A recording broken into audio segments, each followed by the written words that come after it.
కూడి వచ్చిన మీ అందరికీ కూడా ప్రభు అయినటువంటి యేసుక్రీస్తు నామంలో శుభములు వందనాలు తెలియజేస్తున్నాను. బాగున్నారంతా? సంతోషంగా ఉన్నారా? ఎందుకని పాస్టర్ గారు ప్రతిరోజు ఈ మాట అడుగుతారు అంటే, మన దేవుడు సంతోషం ఇచ్చేటువంటి దేవుడు, మన దేవుడు సమాధానం ఇచ్చేటువంటి దేవుడు. తన ప్రజలు నిత్యము కూడా సుఖ సంతోషాలతో ఉండాలని కోరుకునేటువంటి దేవుడు. ఆమేన్. ఈ దేవుని యొక్క ప్రజలు అన్ని పరిస్థితుల్లో కష్ట సమయంలో సంతోషంగా ఉండాలని కోరుకుంటాడు, దుఃఖ సమయంలో సంతోషంగా ఉండాలని కోరుకుంటాడు, సంతోష సమయంలో సంతోషంగా ఉండాలని కోరుకుంటాడు. అదే పాస్టర్ గారు సంతోష సమయంలో సంతోషంగా ఉండటం అయితే సాధ్యమవుతుంది, కానీ కష్ట సమయంలోనూ దుఃఖ సమయంలో కూడా సంతోషంగా ఉండటం ఎట్లా సాధ్యమవుతుంది అని చెప్పంటే, బైబిల్ గ్రంథం మనకు అదే నేర్పిస్తుంది. అన్ని సమయాల్లో సంతోషంగా ఉండటం, మరి ముఖ్యంగా కష్ట సమయంలో సంతోషంగా ఉండటం, శ్రమకాలంలో సంతోషంగా ఉండటం, దుఃఖకాలంలో సంతోషంగా ఉండటం అంటే ఎట్లాగో భక్తులైనటువంటి వారు తమ తమ జీవితాల్లో పాటించి చూపించరు వాళ్ళు. అందుకే పౌలు భక్తుడు కూడా చెప్తుంటాడు, ఆనందించుడి, మరలా చెప్పుచున్నాను ఆనందించండి. ఎక్కడ? లోకంలో కాదు, ప్రభువునందు ఆనందించండి అని చెప్తాడు. ఆమేన్. హల్లెలూయా. మనం కలిగి ఉన్నటువంటి దేవుణ్ణి బట్టి అన్ని సమయాల్లో ఆనందించేటువంటి వారు ఉండాలి. ఎందుకంటే మన దేవుడు సమాధానానికి కర్త, సమాధానకర్త. ఆయన కనుక అసమాధానకరమైన పరిస్థితులు ఏవైనా మన జీవితంలోకి వస్తే, ఒకవేళ ఆ పరిస్థితులన్నింటినీ సరిచేసి తగిన కాలమందు మనకి సమాధానమును క్షేమమును ఇచ్చేటువంటి వాడు కనుక ఎల్లప్పుడూ కూడా మనం ఆయనలో ఆనందించడం నేర్చుకోవాలి. ఆమేన్. హల్లెలూయా. దుఃఖకరమైన సంఘటనలు మన జీవితంలోకి వస్తాయి, బాధతో కూడినటువంటి సంఘటనలు మన జీవితంలోకి వస్తాయి, సంతోషకరమైన సంఘటనలు మన జీవితంలోకి వస్తాయి. సంతోషం కలిగినప్పుడు సంతోషం వచ్చి సంతోషంతో ఉండి, బాధ వచ్చినప్పుడు ఏడుస్తూ కూర్చునేటువంటి వాడు క్రైస్తవుడు కాదు. బాధ వచ్చినప్పుడు కూడా సంతోషించేటువంటి వాడు నిజమైన క్రైస్తవుడు. ఆమేన్. హల్లెలూయా. నిన్న శుభవార్త ఛానల్ ఎంతమంది చూశారు ప్రోగ్రాం?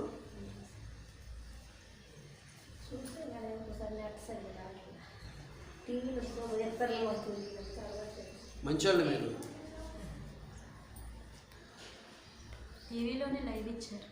ఒక అన్యురాలు ఛానల్లో చూసి తను అడిగింది క్వశ్చన్ ఏమనంటే, పాస్టర్ గారు, క్రైస్తవులైనటువంటి వారికి మరి ముఖ్యంగా ఎక్కువగా కష్టాలు వస్తాయని చెప్తున్నారు కదా, క్రైస్తవులైనటువంటి వారికి కష్టాలు వచ్చేటప్పుడు మరి ముఖ్యంగా ఎక్కువగా కష్టాలు వస్తాయని చెప్పారు కదా, ఎక్కువగా కష్టాలు వచ్చేటప్పుడు మరి ఎందుకంటే ఇంకా ప్రభువుని సేవించడం అని చెప్పేసి క్వశ్చన్ అడిగింది.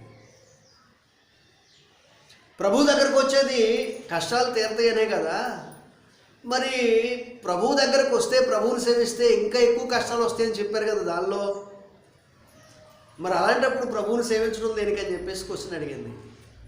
మీకు ఏ క్వశ్చన్ రాలేదు, ఎందుకంటే మీరు చూడలేదు కనుక. అయితే నేను చెప్పినటువంటి తర్వాత మాట తను పట్టించుకోలే. కష్టాలు ప్రభువుని నమ్మినటువంటి వాళ్ళకి వస్తాయి, ఎక్కువగా వస్తాయి. అయితే ఆ కష్టాల్లో నమ్మినటువంటి వారికి ప్రభువు తోడుగా ఉంటాడు. ఆ కష్టాల్లో నమ్మినటువంటి వారిని దేవుడు తోడుగా ఉండి వారిని నడిపిస్తాడు కనుక కష్టం కష్టంగా అనిపించదు. ఆ కష్టము ఆ బాధతో కూడిందిగా ఉండదు. ఆ కష్టంలో కూడా ఆనందించేటువంటి భాగ్యాన్ని ప్రభువు మనకిస్తాడు అని ఆ మాటలో నేను చెప్పినటువంటి వాటిని తను గ్రహించలేదు. కానీ తను ఎంతవరకు తీసుకుందంటే, ప్రభువుని నమ్మినటువంటి వాళ్ళకు కూడా కష్టాలు వస్తాయా, అయితే ఇంకెందుకు ప్రభువుని నమ్మటం అని. నేను ఎందుకు ఆ మాట తీసుకొని వచ్చానంటే, అన్ని సమయాల్లో కష్టకాలంలో కూడా ఆనందించాలి. ఎందుకు ఆనందించాలి అంటే, ప్రభువుని నమ్మినటువంటి వారికి అన్ని సమయాల్లో కూడా ప్రభువు తోడుగా ఉంటాడు కనుక. ఆమేన్. ఇప్పుడు మనకి మత్తయి సువార్త 1:21 ఏంటో వెళ్ళిపోతుంది వాక్యం. ఆమె ఒక కుమారుని కనును, తన ప్రజలను వారి పాపముల నుండి ఆయనే రక్షించును గనుక ఆయనకు యేసు అను పేరు పెట్టుదువనెను.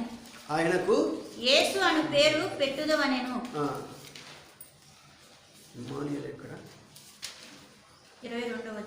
ఇదిగో కన్యక గర్భవతి అయి కుమారుని కనును, ఆయనకు ఇమ్మానుయేలను పేరు పెట్టుదురు. చాలండి.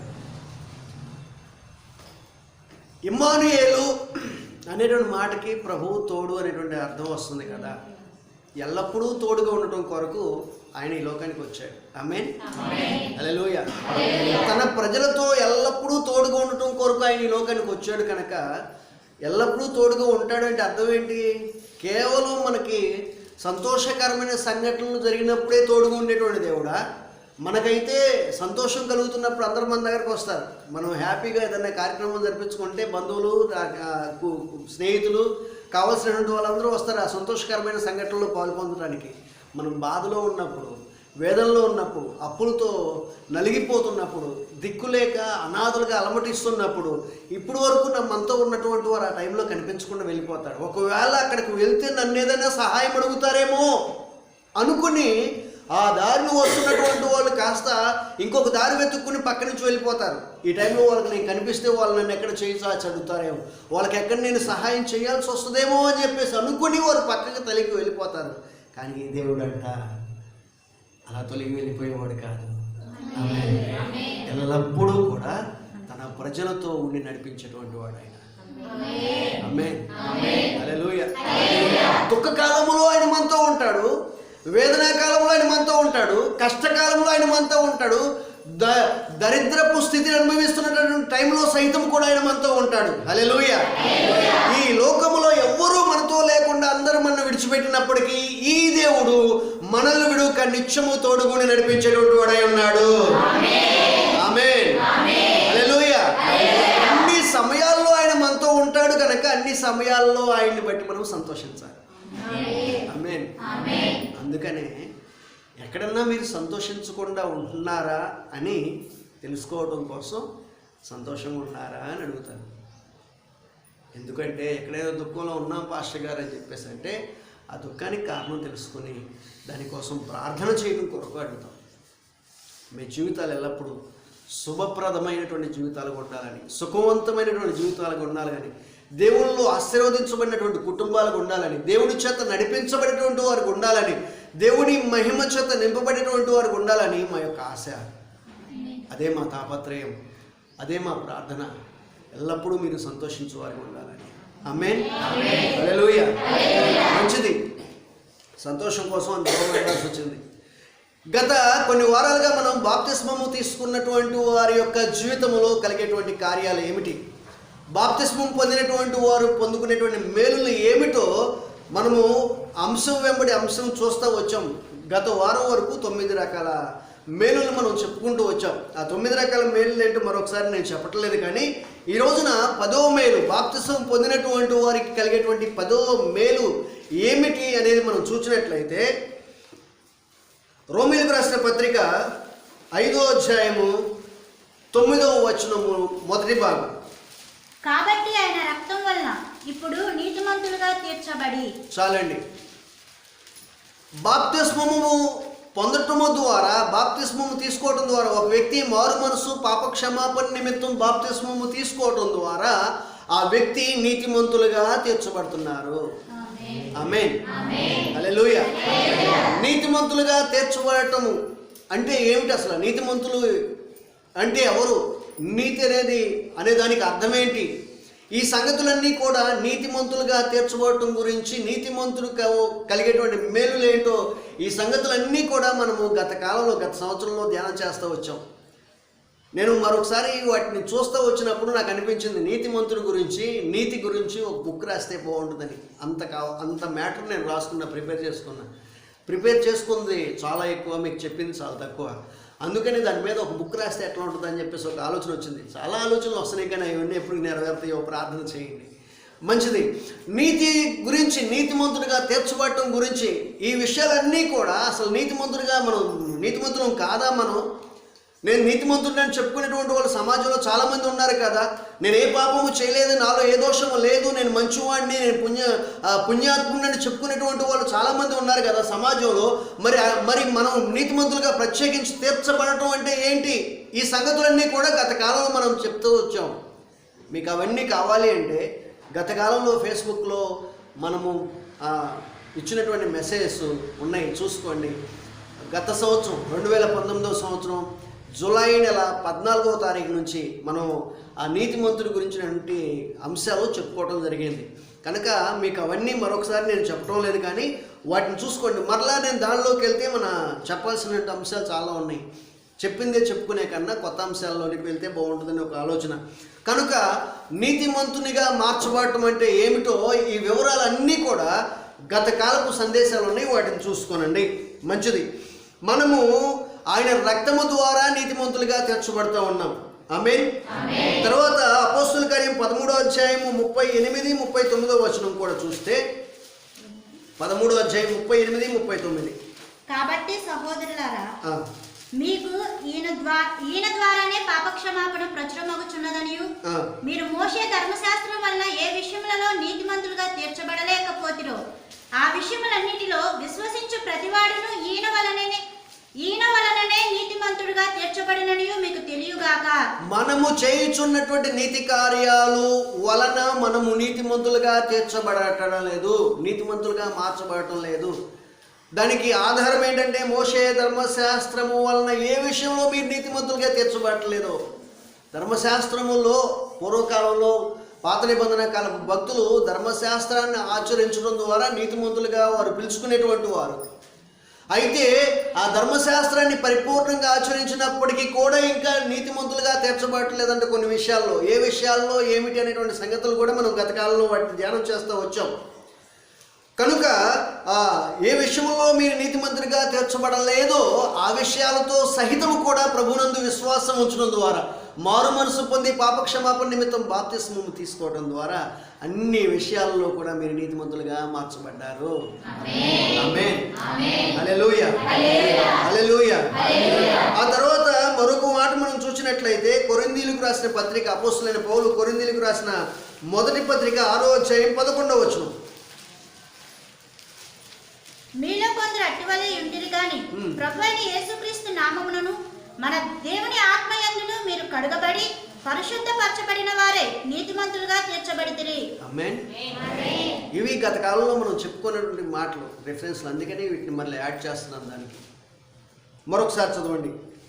మీలో కొందరు అట్టివారే ఉంటిరి గాని ప్రభువైన యేసుక్రీస్తు నామమును మన దేవుని ఆత్మయందును మీరు కడగబడి పరిశుద్ధపరచబడిన వారే నీతిమంతులుగా తీర్చబడితిరి. మన ప్రభువైన యేసుక్రీస్తు నామమును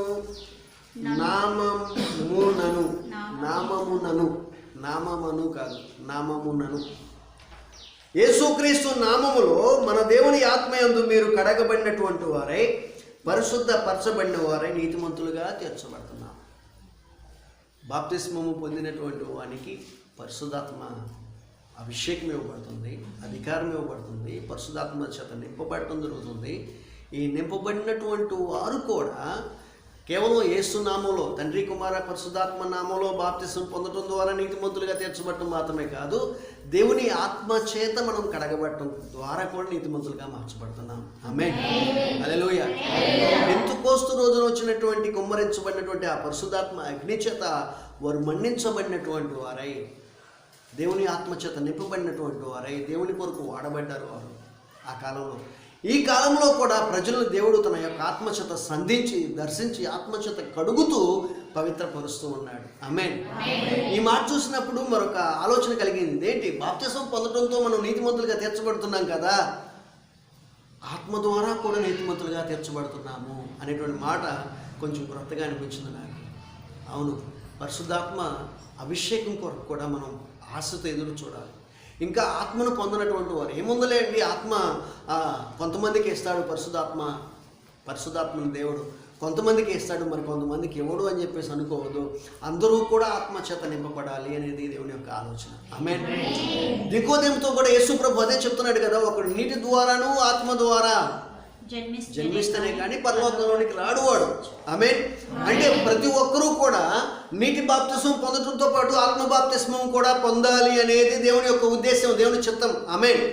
కనుక ప్రతి ఒక్కరూ కూడా పరిశుద్ధాత్మను తప్పనిసరిగా పొందుకునేటానికి ఆశ కలిగినటువంటి వారై ఉండాలి. పరిశుద్ధాత్మని పొందుకోవడానికి ఆశ కలిగి ఉండాలి. మనం పరిశుద్ధాత్మ మనలోనికి రావటం కొరకు వేగమే మనలోనికి రావటం కొరకు దేవుని దగ్గర అడగవలసినటువంటి వారమై ఉన్నాం. బాప్తిస్మము పొందడం కొరకు మనం ఎట్లయితే వేగిరపడి మనకు మనముగా మన దోషాలను దేవుని దగ్గర ఒప్పుకుని పాపక్షమాపణ పొంది దేవుని సన్నిధిలో తండ్రి కుమార పరిశుద్ధాత్మ నామంలో బాప్తిస్మము తీసుకుంటున్నామో, అలాగే ఆత్మ బాప్తిస్మము కూడా పొందడం కొరకు మనము దేవుని దగ్గర అడిగి ఆక్రందన చేయవలసినటువంటి వారమై ఉన్నాం. ఆమేన్. ఆత్మ పరిశుద్ధాత్ముడు మనలో పాపములు ఒప్పించేటువంటి వాడై ఉన్నాడు. తనకు తానుగా మనలో మన పాపాలను ఒప్పిస్తాడు ఆయన. ఇక్కడ రెండు క్రియలు జరుగుతూ ఉన్నాయి.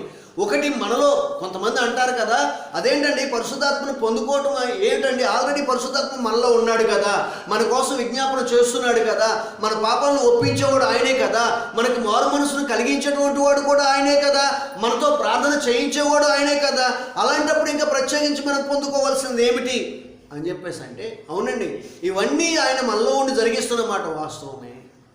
అదే సమయంలో మనము కూడా ఆయన అడిగి ఆయన కృప కొరకు కనిపెట్టి ఆస్తి ఎదురు చూసినటువంటి వారి పైకి ఆత్మ నింపుదలని పంపిస్తాడు ఆయన. ఆమేన్. హల్లెలూయా. హల్లెలూయా. అదేంటి, ఆల్రెడీ ఉన్నప్పుడు మరి ఇంక ప్రత్యేకించి మనం అడగాల్సింది ఎందుకు, ఏం అడగాలి, ఎందుకు అడగాలి, అడగాల్సిన అవసరం ఏంటి, ఆల్రెడీ ఆయన మనకి ఇచ్చాడు కదా, ఆయన మనలో ఉన్నాడు కదా అని చెప్పేసి అనుకుంటే, ఆయన మనలో ఉన్న మాట వాస్తవము. అయితే మనలో ఉన్నాడని సరిపెట్టుకునేటువంటి వారు ఎంతవరకు తమ భక్తి జీవితాన్ని కొనసాగిస్తారంటే, ఆశ్చర్యకరమైన కార్యాలు చూడాలి అంటే, అద్భుతాలను సృష్టించాలి అంటే వారు చేయలేరు. ఎవరు మనలో పరిశుద్ధాత్మను ఉన్నాడు అని అనుకుని సరిపెట్టుకునేటువంటి వారు ఎవరైతే ఉన్నారో, ప్రత్యేకించి పరిశుద్ధాత్మను మనం పొందవలసిన పని లేదు, పరిశుద్ధాత్మ ఆల్రెడీ మనలోనే ఉన్నాడు, ఆయన మన పాపాలను ఒప్పిస్తున్నాడు, ఆయన మనల్ని నడిపిస్తున్నాడు, యుక్తంగా ఎలా ప్రార్థన చేయాలో ఆయన నేర్పిస్తున్నాడు అనుకుని పరిశుద్ధాత్మ శక్తి చేత నింపబడటానికి ఇష్టపడకుండా జీవితాన్ని అట్లా కొనసాగింపచేసే వాళ్ళు ఎవరైతే ఉన్నారో, కష్టతరమైన పరిస్థితులు వారి జీవితంలోకి వచ్చినప్పుడు దయ్యపు శక్తులు, మాంత్రిక శక్తులు, చేతబడి శక్తులు, ఆ దురాత్మ సమూహాలు ఒక వ్యక్తిని వెంబడిస్తున్నప్పుడు వాటిని ఎదిరించేటువంటి సామర్థ్యం వాళ్ళ దగ్గర ఉండదు. వాళ్ళు ఎంతవరకు ప్రభు దగ్గరికి వెళ్ళి ప్రభువా వీటి నుంచి విడిపించున్న ఆయన బ్రతుకులాడుకునేటువంటి వారుగానే ఉంటారు. ఈ శక్తులతో ఎదురుపడి ఆ దురాత్మను గద్దించి పారద్రోలేటువంటి అధికారం ఎవరికి వస్తుందో తెలుసా, ఎవరు కలిగి ఉంటారో తెలుసా, ఎవరైతే దేవుని యొక్క ఆత్మచేత నింపబడతారో, దేవుని యొక్క ఆత్మను అడిగి పొందుకుని దేవుని యొక్క అగ్నిచేత మండించబడుతూ ఉంటారో, వారు ప్రత్యేకించి దురాత్మ ముందు నిలబడి వాటిని గద్దించి పారద్రోలుతారు. ఆమేన్. హల్లెలూయా. దురాత్మను ఎదిరించేటువంటి సామర్థ్యము, అధికారము పరిశుద్ధాత్మ అభిషేకం పొందుకున్నటువంటి వారు, అడిగి అగ్నిచేత నింపబడినటువంటి వారిలో కలుగుతుంది. అది ప్రత్యేకమైన అధికారమై ఉంది. ఆమేన్. హల్లెలూయా. హల్లెలూయా. హల్లెలూయా. అది ఆ అధికారం సొంతం చేసుకోవడం వరకు మనం ఆత్మచేత నింపబడాలి. ఆమేన్. ఆమేన్.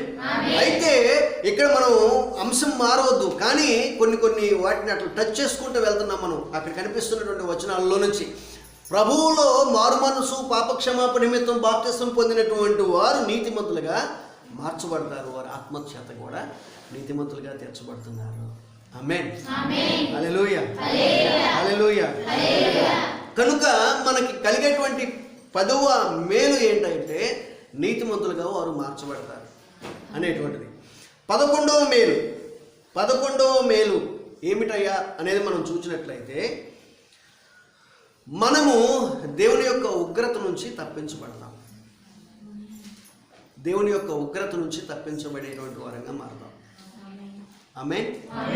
బాప్తిస్మము తీసుకున్నటువంటి వారు, మారు మనసు పాపక్షమాపణ నిమిత్తం బాప్తిస్మము తీసుకున్నటువంటి వారు దేవుని యొక్క ఉగ్రత నుంచి తప్పించబడతారు.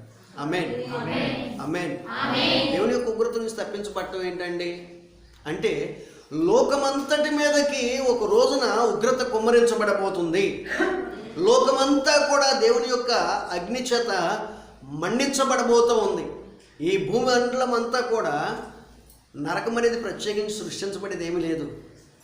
దేవుడు స్వయంగా ప్రభు అయినటువంటి యేసుక్రీస్తు వారు భూమి మీద అడుగు పెట్టినప్పుడు భూమి అంతా కూడా అగ్ని గంధకము వలె మార్చబడుతుంది. అగ్ని గంధకము వలె మార్చబడుతుంది. పర్వతములు సహితము కూడా మైనవు వలె కరిగిపోతాయి అని చెప్పి చెప్తున్నాడు. పర్వతములు సహితము కూడా మైనవులాగా కరిగిపోయి అదంతా కూడా గంధకములాగా మార్చబడి అడుగు లేనటువంటి అగాధంగా మార్చబడుతుంది ఈ సమస్తమైనటువంటి భూప్రపంచం అంతా కూడా. ఇప్పుడు కనిపిస్తున్న సముద్రాలు అప్పుడు కనిపించవు, నదులు కనిపించవు, చెరువులు కనిపించవు, నీరు అనేది కనిపించకుండా సమస్తం దహించి వేయబడి భూప్రపంచం అంతా కూడా భూమి లేదా నీరు వ్యాపించి ఆకాశ మండలం ఎంత అయితే విస్తారంగా వ్యాపించి ఉందో ఆ వ్యాపించున్న ప్రదేశం అంతా కూడా నరకముగా మార్చబడుతుంది. కనుక రాబోతున్నటువంటి ఉగ్రత నుంచి మనం తప్పించబడాలి అంటే, ఆ నరకములోనికి వెళ్లకుండా మనం తప్పించబడాలంటే ఈ రోజునే ప్రభు అయినటువంటి యేసుక్రీస్తుని సొంత రక్షకునిగా అంగీకరించి మారు మనసు పొంది పాప క్షమాపణ నిమిత్తం బాప్తిస్మం పొందాలి. ఆమేన్, హల్లెలూయా. బాప్తిస్మం పొందినటువంటి వాడు నరకపు శిక్ష నుంచి లేదా ఆయన ఒక ఉగ్రత నుంచి తప్పించబడతాం అనేటువంటి మాట పరిశుద్ధమైన బైబిల్ గ్రంథం చెప్తా ఉంది. ఆమేన్, ఆమేన్. చూడండి, ఈ ఉగ్రత అనేటువంటి దాని గురించి మరలా నేను వాస్తవానికి ఈ పాయింట్లన్నీ నేను టూకీగా రాసుకుని వచ్చేసాను గత కాలంలో. ఒక్కో దాని గురించి స్టడీ చేస్తుంటే కొత్త కొత్త మెసేజ్లు వస్తున్నాయి కదా. ఈరోజు కూడా కూర్చుని మరొకసారి దాన్ని స్టడీ చేస్తుంటే ఇంకొక కొత్త మెసేజ్ వచ్చింది, మరలా దీన్ని రాసుకుంటూ వచ్చాను. ఇది రాసినటువంటి దాన్ని మరలా ఇదంతా చెప్పడానికి చాలా టైం అయిపోతుంది. అందుకనే దీన్ని కొనసాగింప చేయటం కొరకు రానున్నటువంటి కాలంలో ఉగ్రత అంటే ఏంటి, అది ఎలా వస్తుంది, ఎవరి మీదకి వస్తుంది, ఎవరు తప్పించబడతారు, తప్పించబడకుండా దానిలోకి వారసులయ్యేటువంటి వారి పరిస్థితి ఎలా ఉంటుంది అనేటువంటి విషయాలన్నింటినీ కూడా కూలంకుషంగా మరింత వివరంగా తెలుసుకుందాం. నాకు ఈ రోజున దాని గురించి చూస్తూ ఉన్నప్పుడు కొత్త సంగతులు, చాలా కొత్త సంగతులు బయటకు వచ్చినాయి. ఆ సంగతులన్నీ చూస్తున్నప్పుడు నాకే ఒక సంతోషం వచ్చింది. కారణం ఏంటంటే, ఈ రోజున క్రైస్తవులు అనేకమైనటువంటి హింసలు ఎదుర్కొంటూ ఉన్నారు, బాధలు ఎదుర్కొంటున్నారు. వ్యతిరేకుల ద్వారా ఎదురాడుతున్నటువంటి వారి ద్వారా ఇబ్బందులను ఎదుర్కొంటున్నారు. వారు అలాగే ఎదురాడుతున్నప్పటికీ వారు క్షేమంగానే ఉంటున్నారు. వారిని దేవుడు ఏం పట్టించుకున్నట్లుగా ఉంటున్నారు. ఫలితంగా వారు దేవుని ప్రజలకు చాలా ఇబ్బంది కలిగిస్తూ ఉన్నారు. దేవుని నామానికి వ్యతిరేకంగాను దేవుని సువార్తకు వ్యతిరేకంగా ప్రవర్తిస్తున్నటువంటి వారిని దేవుడు ఎందుకు పట్టించుకోకుండా వదిలేస్తున్నాడు? ఈ విషయాలన్నీ కూడా ఈరోజు నాకు దీని గురించి స్టడీ చేస్తున్నప్పుడు బయటకు వచ్చినాయండి. క్రైస్తవులకు ఉన్నటువంటి నిరీక్షణ వ్యర్థం కాదనే సంగతి బయటపడింది. క్రైస్తవ్యాన్ని వ్యతిరేకించేటువంటి వారి పరిస్థితి ఏంటో కూడా బయటపడింది. ఆమేన్. ఈ విషయాలు చెప్పటం కొరకు ఇప్పుడు సమయం సరిపోదు కనుక దీన్ని ఈరోజుకి అది పోస్ట్పోన్ చేసి భవిష్యత్తులో వాటన్నిటిని గురించి కూలంకుషంగా తెలుసుకుందాం. క్రైస్తవ్యాన్ని వ్యతిరేకిస్తూ తోలనాడుతూ ఇబ్బంది పెడుతున్నటువంటి వారి గతి ఏమవుతుందో, వారికి దేవుడు ఎటువంటి శిక్షని నిర్ణయించి ఉంచాడో కూడా బైబిల్లో ఇటువంటి పరిస్థితి ఏర్పడుతుందన్న సంగతి ప్రభువైనటువంటి యేసుక్రీస్తు వారు రాక క్రితమే, భూమి మీదకి రాక క్రితమే అవన్నీ వివరంగా రాసి ఉంచాడు దేవుడు. ఆమేన్. ఆయన వచ్చిన తర్వాత కూడా కొన్ని సంగతుల్ని స్పష్టంగా రాసి ఉంచాడు. అవి ఈరోజు బహిర్గతం చేయబడింది. ఆమేన్, ఆమేన్. అయితే మనం వాటి గురించి పూర్తి వివరాలు తెలుసుకోవడానికన్నా ముందుగా ఈ రోజున సింపుల్గా టూకీగా తెలుసుకుందాం. దేవుని యొక్క ఉగ్రత నుంచి మనం తప్పించబడతాం. ఎవరు తప్పించబడతారు? బాప్తిస్మము తీసుకున్నటువంటి వారు దేవుని యొక్క ఉగ్రత నుంచి తప్పించబడతారు. ఒకప్పుడు మనం బాప్తిస్మము తీసుకున్నప్పుడు, ప్రభువు దగ్గరికి రానప్పుడు మనమందరము కూడా దేవుని యొక్క ఉగ్రత కొరకు నిర్ణయించబడినటువంటి వారమే.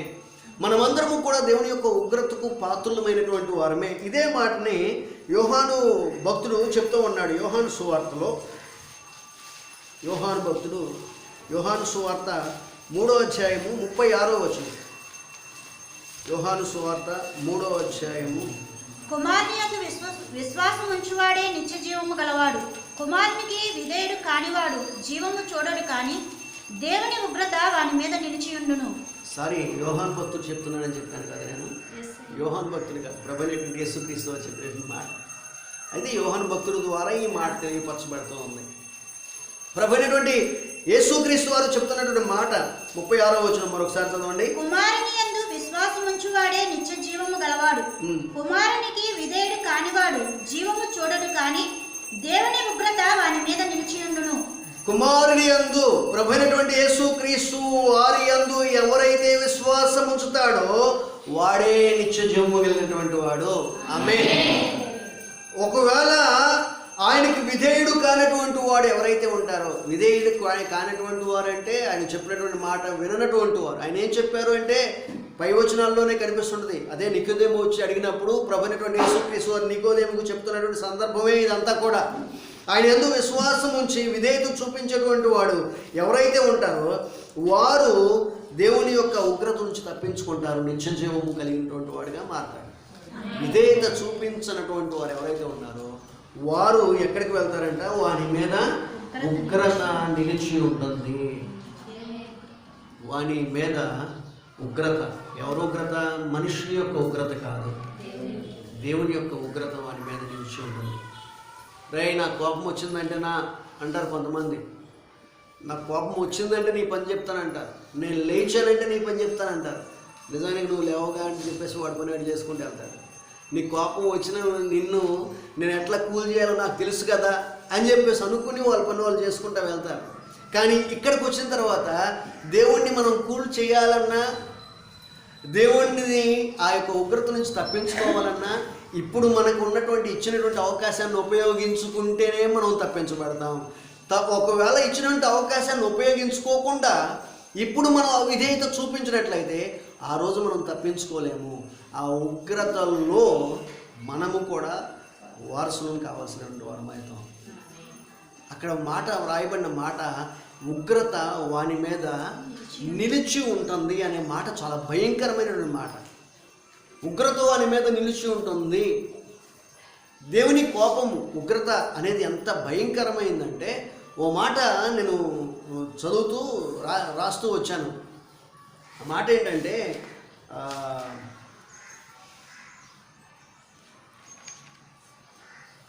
చూడండి, ప్రకటన గ్రంథం 6వ అధ్యాయము 17వ వచనం. దేవుని యొక్క ఉగ్రత ఎంత భయంకరంగా ఉంటుందో ఇక్కడ ఈ మాట సింపుల్గా చెప్తున్నాడు ఒక మాటలో. భూరాజులను, గనులను, సహస్రాధిపతులను, ధనికులను, బలిష్ఠులను, ప్రతి దాసుడును, 6వ అధ్యాయం 17వ వచనం.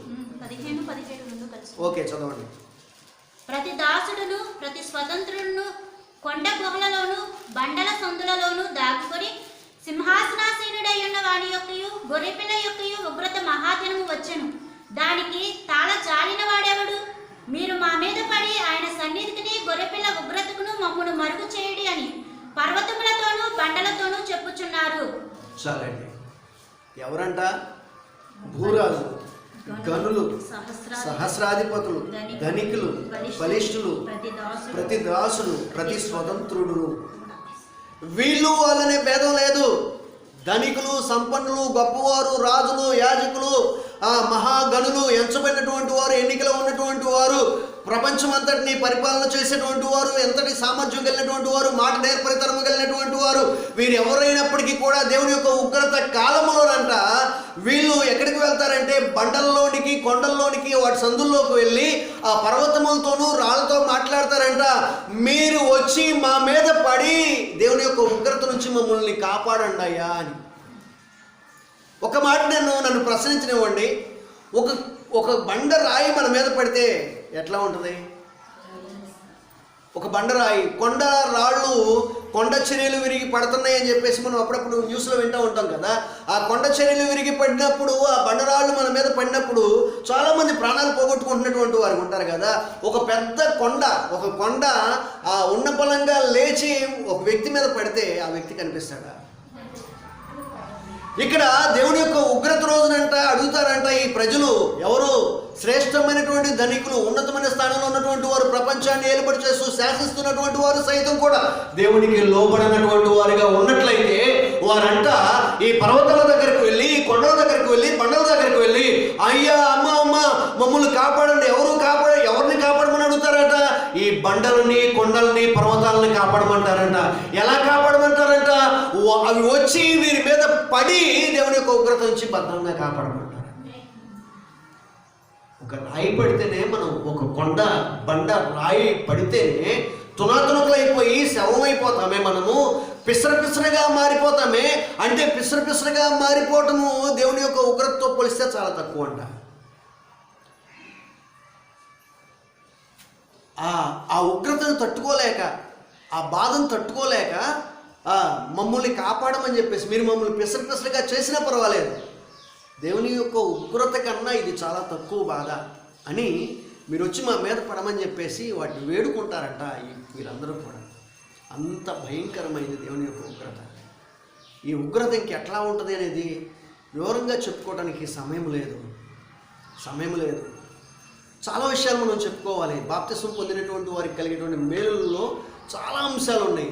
ఆ కొన్నిటిని ఉన్నటువంటి అంశాలన్నీ వాటిలో అన్నీ చెప్పట్లేదు, వాటిలో కొన్ని శ్రేష్టమైనవి మాత్రం ఎంచి మరలా మీతో చెప్తూ ఉన్నాను. కనుక వీటన్నిటినీ మరలా చెప్పుకుంటూ వెళ్ళాలంటే ఒక్కొక్క అంశాన్ని విడమర్చి చెప్పుకుంటే చాలా సమయం పడుతుంది. అందుకే టూకీగా నేను మాట్లాడుతున్నాను. రానున్నటువంటి కాలంలో వివరంగా మనం మాట్లాడుకుందాం వాటి గురించి. ఆమేన్, హల్లెలూయా. కనుక ఆ భయంకరమైనటువంటి ఉగ్రత, దేవుని యొక్క ఉగ్రత అంతా వేదనతో కూడిందిగా ఉంటుందంట. ఆ వేదన ఎట్లా ఉంటుందంటే ఒక మాటలో చెప్పాలంటే ఈ అగ్ని గంధకాలతో మండుతూ ఉంటుందంట. బండరాయి పడితే కలిగేటువంటి బాధ వేరుగా ఉంటుంది. గంధకపు చుక్క, మండుతున్నటువంటి గంధకపు చుక్క చేతి మీద పడితే వేరుగా ఉంటుంది, పడేటువంటి బాధ వేరుగా ఉంటుంది. రాయి పడితే ఒకేసారి తెలియకుండా పెసరు అయిపోతాం, బాధ తెలియకుండా ఉంటుంది. కానీ గమనించండి, ఎక్కడో దాకా ఎందుకండి, కొవ్వొత్తి పట్టుకున్నాం మనం, కాలుతున్నది. ఆ కాలుతున్నటువంటి కొవ్వొత్తి మైనం కారి మన చేతి మీద పడితే ఎట్లా ఉంటుంది, ఎంత బాధగా ఉంటుంది. కాలుతున్నటువంటి మైనపు చుక్క అప్పటికే మన చర్మము లేచి పుండుపడినటువంటి ఒక గాయమైనటువంటి ఒక భాగం మీద ఆ మైనపు చుక్క, ఆ మైనపు ఉండ మన మీద పడితే ఎట్లా ఉంటుంది, ఇంకా ఎట్లా ఉంటుంది, ఎంత భయంకర. గాయమైనటువంటి ఆ పుండు మీద విపరీతమైన బాధ కలుగుతున్నటువంటి ఆ పచ్చి కురుపు మీద సలసలా కాలుతున్నటువంటి ఆ మైనపు చుక్క వచ్చి పడితే ఎలా ఉంటుందో, ప్రాణం లేచి వచ్చినట్లు ఉంటుంది కదా, ప్రాణం పోయినట్లు ఉంటుంది కదా. మరి గంధకపు చుక్క, మండుచున్నటువంటి గంధకపు చుక్క అంటే మనకు అర్థం అవ్వాలంటే అగ్నిపర్వతం పేలినప్పుడు లావ ప్రవహిస్తుంది చూసారా, ఆ లావా యొక్క చుక్క వచ్చి ఆ గాయం మీద పడితే ఎట్లా ఉంటుందో, సమ్మగుందని చెప్పేసి అనేటువంటి వాళ్ళు ఎవరైనా ఉన్నారా? ఆ అగ్నిపర్వతపు ఆ లావా కన్నా భయంకరమైనటువంటి వేదనతో కూడి ఉంటుందంట గంధకపు అగ్ని. ఆ అగ్ని గంధకపు జ్వాలల చేత దహించబడటం అనేటువంటి దానిలో ఉన్నటువంటి బాధ తట్టుకోవటం కన్నా ఈ రాళ్ళు వచ్చి పడితే, ఈ కొండ కింద పడితే ఇంకా క్షేమంగా ఉంటుందని కోరుకుంటారంట. అవి వచ్చి పడేది లేదు. ఈ గంధకంలో వాళ్ళు మలమలా కాలుతూ ఉంటుండటమే. ఆ బాధ కాలుతూ ఉంటున్నప్పుడు ఈ లోపల ఉన్నటువంటి ఈ ఆత్మకు చావు అనేది ఉండదంట. ఈ ఆత్మ నిత్యము ఆ కాలుతున్నటువంటి వేదనతో నిత్యము మండించబడుతూనే ఉండాలంట, నిత్యము వేదన అనుభవిస్తూనే ఉండాలంట. అక్కడ మరణం అనేది ఉండదు అంట. కనుక ఆ బాధను తట్టుకోలేక వీళ్ళు వేడుకుంటారంట, మమ్మల్ని కాపాడమని చెప్పేసి పర్వతాలతో. అవి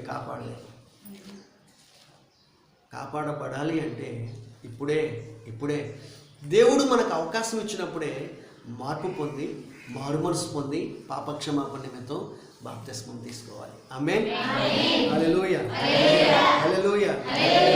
ఇంకా ఈ ఉగ్రత నుంచి తప్పించబడటం, లేదా ఈ ఉగ్రత అనేది ఇంకా ఎట్లా ఉంటుంది అనేటువంటి విషయాల్లో చాలా సంగతులు ఉన్నాయి. వీటన్నిటినీ సాధ్యమైనంత వరకు చెప్పుకుందాం. కొన్నిటిని సాధ్యమైనంత వరకు చెప్పుకుందాం.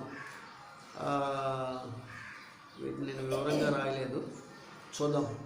మత్తయి సువార్త 3వ అధ్యాయం 7వ వచనం తర్వాత చదివి, కానీ అది చదవటానికన్నా ముందుగా యోహాను సువార్త 3వ అధ్యాయం 18వ వచనం. యోహాను సువార్త 3వ అధ్యాయం 18వ వచనం. ఆయన యందు విశ్వాసం ఉంచువానికి తీర్పు తీర్చబడదు. విశ్వసింపని వాడు దేవుని అద్వితీయ కుమారుని నామమందు విశ్వాసం ఉంచలేదు కనుక వానికి ఇంతకు మునిపే తీర్పు తీర్చబడెను. ఆయన యందు విశ్వాసము ఉంచువానికి తీర్పు తీర్చబడదు. ఆమేన్, ఆమేన్. ప్రభువులో విశ్వాసం ఉంచి మారు మనసు పాపక్షమాపణ నిమిత్తం బాప్తిస్మము తీసుకున్నటువంటి వాడు ఉగ్రత నుంచి, తీర్పు నుంచి తప్పించబడతాడు. ఆమేన్ అనే అంశాన్ని మనం చూస్తున్నాం. అదే మాటకి ఇక్కడ ప్రభువైనటువంటి యేసుక్రీస్తు వారు చెప్తున్నటువంటి మాట ఏమని, ఆయన విశ్వాసం ఉంచు వాడు తీర్పు తీర్చబడాడు. విశ్వాసం ఉంచి పాపక్షమాపణ నిమిత్తం బాప్తిస్మం. ప్రతిసారి కూడా బాప్తిస్మం అనే మాట నేను చెప్తున్నట్లుగా యేసు ప్రభు ప్రతిసారి చెప్పలే. కారణం ఏంటంటే ముందుగానే చెప్పేశాడు ఆ మాటని. కనుక విశ్వాసం అన్నటువంటి మాట ఇక్కడ కనిపిస్తే విశ్వాసం ఒకటే చెప్తున్నాడు కదండి. మేము బాప్తిస్మం తీసుకోకపోయినా విశ్వాసం వస్తున్నామండి. బాప్తిస్మం ఒకటే తీసుకోవట్లేదు కానీ పాస్టర్ గారండి ఎప్పటి నుంచో 10 సంవత్సరాల నుంచి ప్రార్థన చేస్తున్నాం పాస్టర్ గారిని. 40 సంవత్సరాల నుంచి ప్రార్థన చేస్తూనే ఉన్నాం, విశ్వాసం ఉంచుతూనే ఉన్నామండి, కానుకలు ఇస్తూనే ఉన్నామండి, దశభాగాలు ఇస్తూనే ఉన్నామండి, ఉపవాసం ఉంటున్నామండి, సువార్త కూడికలు సహకరిస్తున్నామండి, పరిచర్యలో సేవకులు మా ఇంట్లోనే ఉంచుకుంటామండి, సేవకులు చాలా ప్రేమిస్తామండి. ఇట్లా రకరకాల విషయాలు చెప్తున్నటువంటి వారు సమాజంలో చాలామంది ఉంటారు. నువ్వు ఎన్ని పనులు చేసినప్పటికీ ఈ లోకంలో వరకే నువ్వు వాటిని పొందుకుంటున్నావు. నువ్వు చేస్తున్న పనుల యొక్క ఫలితం ఈ లోకంలో వరకే పొందుకుంటావు. కానీ ఒక బాప్తిస్మము తీసుకోకుండా ఈ లోకంలో నువ్వు ఏ పని చేసినప్పటికీ ఈ లోకంలో వరకే దేవుని కాపుదలను అనుభవిస్తావు. ఈ లోకము తర్వాత మరొక లోకం ఉంది, అదే పరలోకం. ఆమేన్, హల్లెలూయా. పరలోకములోకి చేరాలన్నా అదే మోక్షం, అదే స్వర్గం. ఆ స్వర్గములో, ఆ మోక్ష లోకములో శాశ్వత కాలం మనం ఉండాలంటే ప్రభువైనటువంటి యేసునందు విశ్వాసం ఉంచాలి మొట్టమొదటిగా. రెండవదిగా మారు మనసు పొందాలి. మూడవదిగా ఆ మారు మనసు పాపక్షమాపణ నిమిత్తం బాప్తిస్మం తీసుకోవాలి. ఆమేన్, హల్లెలూయా. బాప్తిస్మము తీసుకున్నటువంటి వాడు, ప్రభునందు విశ్వాసం ఉంచి మారు మనసు పాపక్షమాపణ నిమిత్తం బాప్తిస్మము తీసుకున్నటువంటి వాడు వానికి తీర్పు తీర్చబడతాడు. ఆమేన్, తీర్పు నుంచి తప్పించబడతాడు. చప్పట్లు కూడా దేవుని స్తుతించండి. హల్లెలూయా, హల్లెలూయా. ఉగ్రత దినము నుంచి నువ్వు తప్పించబడాలంటే బాప్తిస్మం తప్పనిసరి. ఆమేన్, హల్లెలూయా. ఇంకా ఏం చెప్తున్నాడు చూద్దాం. రోమపత్రిక 2వ అధ్యాయం 5వ వచనం.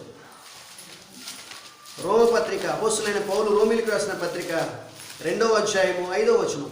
ఈ కాఠిన్యమును మార్పు పొందని నీ హృదయమును అనుసరించి ఉగ్రత దినమందు, అనగా దేవుని న్యాయమైన తీర్పు బయలుపరచబడి దినమందు నీకు నీవే ఉగ్రతను సమకూర్చుకొనుచున్నావు.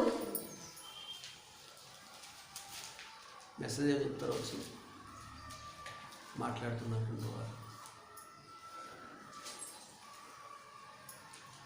ఒకవేళ ఇంత చెప్తున్నప్పటికీ ఆ పాస్టర్ గారు ఎట్లా చెప్తారులేండి, పాస్టర్ గారికి పనే పాట, ఆయనకి ముందు వెనక ఏమీ లేదు, బాధబందీలు ఏమీ లేవు, బంధువులు కుటుంబాలతో ఆయనకి సంబంధం లేదు. ఆయన ఏదో అన్నిటిని విడిచిపెట్టి వచ్చానని చెప్పేసి ఆయన చెప్పుకుంటూ ఉంటాడు. ఆయన అన్నింటినీ విడిచిపెట్టానని చెప్పి ఆయన చెప్పుకుంటున్నంత మాత్రాన మేము కూడా అందరిని విడిచిపెట్టాలా, అన్నింటిని విడిచిపెట్టాలా, అన్నీ పోగొట్టుకోవాలా? ఈ ప్రభువుని నమ్మేది కాక ఏదో మా సమస్యల కోసం నమ్మాం కానండి పాస్టర్ గారు. బాప్తిస్మం తీసుకుంటే మా వాళ్ళందరూ దూరం అవుతున్నారు పాస్టర్ గారు. బాప్తిస్మం తీసుకుంటే అయినటువంటి వాళ్ళందరూ కూడా మమ్మల్ని విడిచిపెడతానంటున్నారు పాస్టర్ గారు. నువ్వంటే విడిచిపెట్టి వచ్చావు, నీకు కలిగినటువంటి వైరాగ్యం మాకు కూడా కలగాలా ఏంటి అని చెప్పుకుని కొంతమంది ఆగిపోయేటువంటి వారు ఉన్నారు. నేను చెప్తుంది ఈ లోకములో గత కాలంలో మనం చూస్తూ వచ్చాం. ఈ లోకములో మనం ఏదైతే పొందుకోవటం కొరకు ప్రభువుని విడిచిపెట్టేసి ప్రభువుని ప్రక్కన పెట్టి వేటినైతే పొందుకోవటం కోసం మనం ముందుకు వెళ్తామో అవే మనకి ముళ్ళులాగా గుచ్చుకుంటాయని, అవే ఎవరినైతే కావాలని ప్రభువుని విడిచిపెట్టేసి ఎవరినైతే కావాలని వారి చుట్టూ పరిగెడతా వచ్చామో వాళ్ళే రానున్నటువంటి కాలంలో శత్రువులుగా మనకు మారుతారని, వారే రానున్నటువంటి కాలంలో మనల్ని వంచేటువంటి వారుగా, మనకి ద్రోహం తలపెట్టేటువంటి వారుగా, మనకి భయంకరమైనటువంటి శత్రుత్వము కలిగి ప్రవర్తించేటువంటి వారుగా రానున్నటువంటి కాలంలో మారుతారని గత కాలంలో మనం చూస్తూ వచ్చాం. ఈ రోజున ప్రభువుని సంపాదించుకోవడం కొరకు దేన్ని విడిచిపెట్టినా, ఎవరిని విడిచిపెట్టినా నూరంతల ఫలితాన్ని ఈ లోకంలో పొందుకుంటాం. ఆమేన్. దాంతోపాటుగా నిత్య జీవాన్ని కూడా సొంతం చేసుకుంటామని గత కాలంలో మనం చూస్తూ వచ్చాం కదా. కనుక ఒకవేళ ఇక్కడ ప్రభు పాస్టర్ గారు ఇట్లాగే చెప్తుంటారు, ఆయన అన్నీ విడిచిపెట్టాం మేము కూడా విడిచిపెట్టాలా అని చెప్పేసి అనుకుని మీ మనసును మీరే కఠినపరుచుకుని మీ మనసును మీరే బాప్తిస్మం పొందకుండా ఉండటం కొరకు మీ మనసును మీరే మనస్సాక్షి గద్దిస్తున్నప్పటికీ, మనస్సాక్షి నువ్వు కాసేపు అట్లా నోరు మూసుకుని కూర్చో, పాస్టర్ గారికి పని లేకపోతే చెప్తున్నాడు, నీకు కూడా పని పాటలేదా, నోరు మూసుకు కూర్చోమని చెప్పేసి ఈ మనస్సాక్షిని కూడా నోరు మూయించేసి ఒకవేళ నీ వరకు నువ్వు భక్తి చేసుకుంటూ వెళ్ళిపోతావేమో, జాగ్రత్త. నీ కొరకే అపోస్తలుడైన పౌలు ఆల్రెడీ బైబిల్లో రాసి ఉంచాడు. ఏమని? నీ కాఠిన్యమును ఆ, మార్పు పొందని నీ హృదయమును అనుసరించి ఉగ్రత దినమందు అనగా దేవుని న్యాయమైన తీర్పు బయలుపరచబడి దినమందు నీకు నీవే ఉగ్రతను సమకూర్చుకొనుచున్నావు. నీకు నీవే ఉగ్రతను సమకూర్చుకుంటున్నావు. ఏమి సంపాదించుకుంటున్నావు తెలుసా? దేవుని యొక్క ఉగ్రతను సంపాదించుకుంటున్నావు. దేవుని మాటకు లోబడకపోవడం వల్ల, దేవుని సేవకుడి చెప్తున్నటువంటి మాటకు లోబడకపోవడం వలన నువ్వు సంపాదించుకుంటుంది ఏంటో తెలుసా? నీకు తెలియకుండానే నీ హృదయ కాఠిన్యాన్ని బట్టి, నీ మనసును నువ్వు కఠినపరుచుకోవడాన్ని బట్టి నువ్వు సంపాదించుకుంటుంది ఏంటో తెలుసా? బాప్తిస్మము తీసుకోమని చెప్పేది సేవకుని కోసం కాదు, నీ కోసము, నీ రక్షణ కోసం, నీ మార్పు కోసము, నీవు క్షేమం ఉండటం కొరకు, నిత్య జీవంలో సుఖ సంతోషంతో జీవించడం కొరకు. ఆమేన్. బాప్తిస్మము తీసుకోమని చెప్తుంటే ఇట్లాగే చెప్తారు పాస్టర్ గారు అని చెప్పేసి అనేక మార్లు నువ్వు తప్పించుకుని వెళ్తున్నావేమో. నీకు నువ్వేమో సంపాదించుకుంటున్నావు తెలుసా? ఉగ్రతను పోగు చేసుకుంటున్నావు, దేవుని యొక్క ఉగ్రతను. ఏ బాబోయ్, ఎంత భయంకరమైన మాట చూడండి. దేవుని యొక్క ఉగ్రతను మనం పోగు చేసుకునేటువంటి వారంగా ఉన్నామా? ఏం పోగు చేసుకుంటున్నాం మనం? సమాధానం, సంతోషం, ఈ లోకంలో ఆశీర్వాదం, ఐశ్వర్యం, బలం బంధు, ఇవన్నీ సంపాదించుకుంటున్నాం అనుకుంటున్నాం బాప్తిస్మాన్ని ప్రక్కన పెట్టి. కాదండి, బాప్తిస్మం ప్రక్కన పెట్టినటువంటి వారు పోగు చేసుకుంటుంది దేవుని యొక్క ఉగ్రత. తర్వాత ఇంకేం చెప్తున్నాడు చూద్దాం. అదే రోమా పత్రిక 5వ అధ్యాయము 24వ వచనం. 5వ అధ్యాయం 24వ వచనం.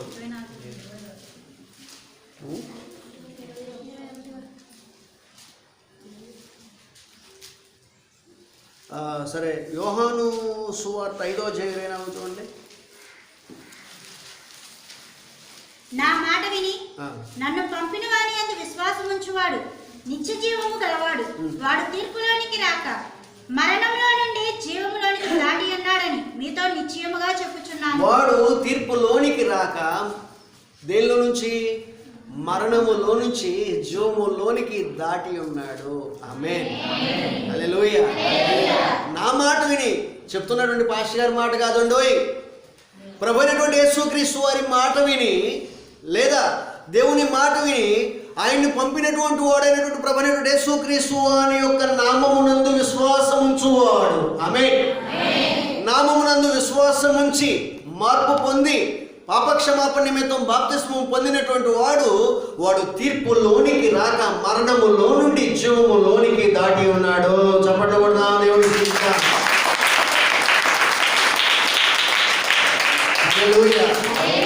ఒకవేళ మనము దేవుని మాటకి లోబడకుండా మనము బాప్తిస్మాన్ని ప్రక్కన పెడితేనేమో ఉగ్రతను పోగు చేసుకున్నటువంటి వారు అవుతామంట. దేవుని మాటకు లోబడితేనేమో తీర్పు నుంచి తప్పించబడతామంట. ఆమేన్. హల్లెలూయా. ఉగ్రత నుంచి తప్పించబడతామంట. ఆమేన్. హల్లెలూయా. ఉగ్రతలో నిలిచి ఉండటం కావాలా? ఉగ్రత నుంచి తప్పించబడటం కావాలా? దేన్ని కోరుకుందాం మనం? ఉగ్రత అనేది ఎంత భయంకరమైందో చిన్న వచనంలో చూస్తూ వచ్చాం. తర్వాత కాలంలో మనం చూద్దాం. వివరంగా చెప్పడం అంటే చాలా ఇష్టం నాకు. ఒక విషయాన్ని వివరంగా చెప్పడం అంటే చాలా ఇష్టం. ఎందుకు ఇష్టం అంటే మా గురువు గారు శైలేష్ ప్రకాష్ గారు ఎక్స్పోజిటరీ సెర్మన్, వివరణాత్మక ప్రసంగం చెప్పడంలో దిట్ట శైలేష్ ప్రకాష్ గారు. ఆయన ఒక వచనం కాదు, ఒక మాట తీసుకుని గంటల తరబడి మెసేజ్ చెప్పేవాళ్ళు ఆ కాలంలో. ఒక మాటే నేను ఆశ్చర్యపోయేవాడిని. ఇదేంటి ఒక మాట తీసుకుని ఇన్ని గంటలు, కొన్ని సందర్భాల్లో క్లాసులు రోజుల తరబడి చెప్తూ వచ్చేవాళ్ళు ఆయన. ఎంత వివరంగా చెప్పడం, ఈ జ్ఞానం నాకు కూడా కావాలి ప్రభు అని కోరుకునేవాడిని దేవుడిని. నేను అప్పట్లో దేవుని మహాకృప చేత కొద్దిపాటి దేవుడు నాకు ఇచ్చాడు. ఎంగిల్ మెతుకులు వేసినట్లే కొద్దిపాటి ఇచ్చాడు. ఎందుకో ఆసక్తి నాకు కలుగుతుంది. ఒక విషయాన్ని వివరంగా, సాధ్యమైనంత వివరంగా వర్ణించాలనే కోరిక నాకు కలుగుతూ ఉంటుంది. అందుకని రానున్నటువంటి కాలంలో వీటి గురించి పూర్తి వివరణ సాధ్యమైనంత వరకు మనం చెప్పుకుందాం. ఎంత త్వరగా అవజేసామనేటువంటి దానికన్నా ఎంత విపులంగా తెలుసుకున్నామనేది శ్రేష్టమైన సంగతి. ఆమేన్. హల్లెలూయా. మా కాలంలో బైబిల్ కాలేజీలో శ్రేష్టమైన గురువులు మాకు దొరికారు. మంచి గురువులు, మంచి ఉపాధ్యాయులు మాకున్నారు ఆ కాలంలో. వాళ్ళు నేర్పించినటువంటి అనుభవ పాఠాలు మమ్మల్ని ఈ రోజున ఇట్లా నిలబెట్టినాయి. ఆమేన్. అటువంటి శ్రేష్టమైన గురువులను అందించినటువంటి మరణాత విశ్వాస సమాజం, మరణాత వేద పాఠశాలను బట్టి, గొల్లపల్లి మోజు చౌదరి గారిని బట్టి నేను దేవుని స్తుతిస్తూ ఉన్నాను. హల్లెలూయా. హల్లెలూయా. అటువంటి శ్రేష్టమైన విద్యాబోధన అందించినటువంటి మా గురువర్యులను బట్టి కూడా నేను దేవుని స్తుతిస్తూ ఉన్నాను. హల్లెలూయా, హల్లెలూయా. చెప్తున్నటువంటి మాటలండి కొన్ని సందర్భాల్లో అవి మనకు ఎక్కకపోవచ్చు, కానీ కాలగమనంలో భవిష్యత్తులో ఆయా సంఘటనలు జరుగుతున్నప్పుడు ఆ మాటలు మనకి అవగతంలోకి వస్తాయి, ఆ మాటలు మనకు అర్థమవుతాయి, ఆ మాటలు మనల్ని బలపరుస్తాయి. ఆ రోజున మా పాస్టర్ గారు చెప్పినప్పుడు నేను అంగీకరించలేదు కానండి, ఇప్పుడు మా జీవితాన్ని ఆ మాటలే కడతాయి అని చెప్పి చెప్పుకునేటువంటి రోజు మీకు కూడా వస్తుంది భవిష్యత్తులో. ఆమేన్, హల్లెలూయా. తప్పనిసరిగా వస్తుంది, తప్పనిసరిగా వస్తుంది, ఎవరికైనా అది జరిగేది. రైట్, మరి ఇక ముందుకు వెళ్ళిపోదాం. ఏమని చదువుకున్నాం?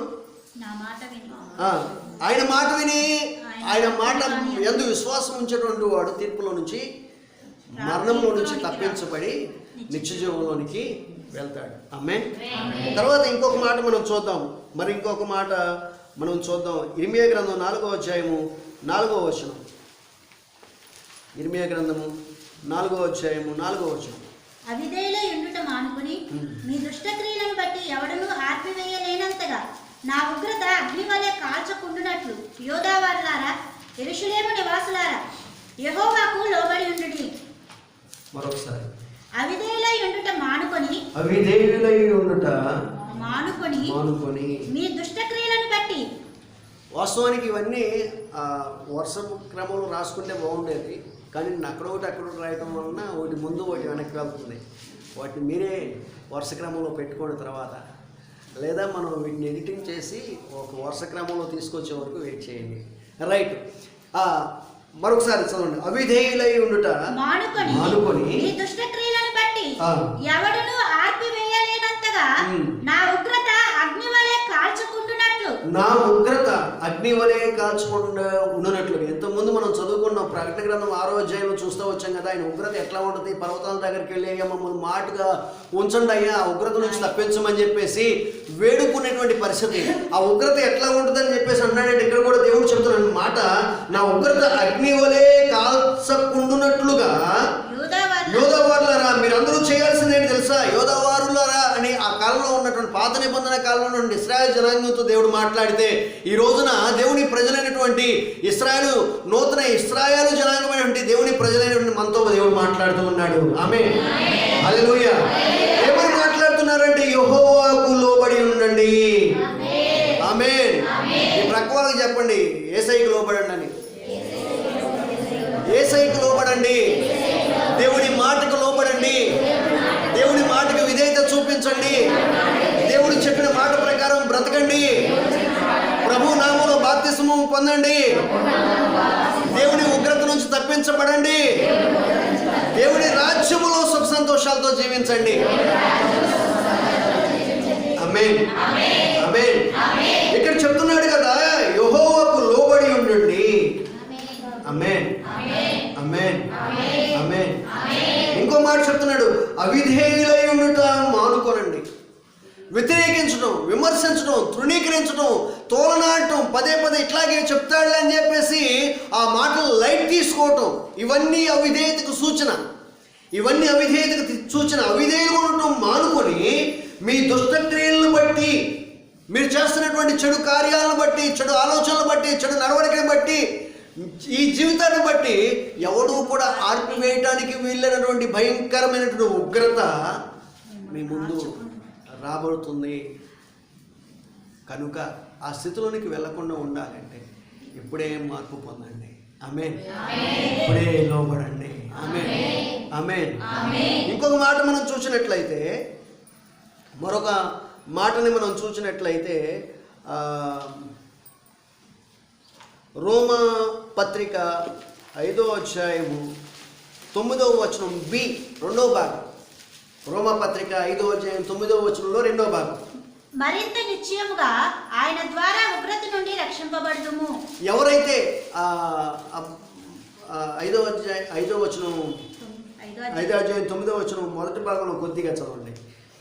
కాబట్టి ఆయన రక్తం వల్ల ఇప్పుడు నీతిమంతులుగా తీర్చబడి మరింత నిశ్చయముగా ఆయన ద్వారా ఉగ్రత నుండి రక్షింపబడుదుము. ఆయన రక్తం వలన, ఇక్కడ స్పష్టంగా చెప్తున్నాడు, ఆయన రక్తం వలన మనము నీతిమంతులుగా తీర్చబడటం మాత్రమే కాదు, మరింత నిశ్చయముగా స్పష్టంగా చెప్తున్నాడు అపోస్తలుడైన పౌలు. నిశ్చయముగా కాదు, మరింత నిశ్చయంగా బల్ల గుద్ది చెప్తున్నానంట. చూసారా, బల్ల గుద్ది చెప్తున్నాను అని చెప్తున్న మాటే అపోస్తలుడైన పౌలు చెప్తున్నాడు. మరింత నిశ్చయముగా ఆయన ఉగ్రత నుంచి తప్పించబడతారు. ఎవరు? ఆయన రక్తంలో కడగబడినటువంటి వారు. ఆమేన్, హల్లెలూయా.